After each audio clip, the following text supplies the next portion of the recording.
we had one. I remember one case in particular where some gang members did a drive-by shooting on a location, in Portland, and they shot an old lady in the back who was, in her Oh 60s, God. and they got like 3 months in jail.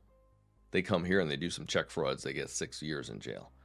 They're, I listen to the jail calls, and they're blown away constantly. Like, oh my God, I didn't think I'd even go to jail for this. That's what Idaho teaches people, is that we will hold you accountable. We will incarcerate you. It will not be a happy time. It will not be easy, and there's nothing wrong with that. I guess is my point. I was asked by someone, like, hey, the prison crisis, and we have so many people in prison. I'm like, yeah, okay, what's wrong with that?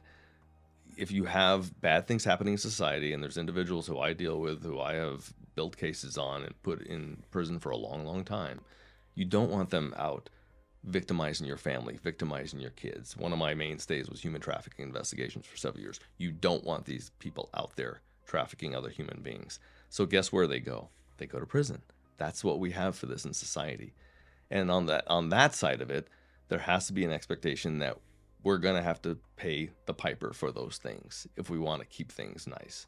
And so that's what should be. There should always be rehabilitation. When I was a gang detective, having out programs where someone can basically disown the gang, they can debrief out of the gang network that they've been in for 20 years, they can get their tattoos taken off, they could do all these things to become better members of society, upstanding members of society. They serve their time and be free. We want that.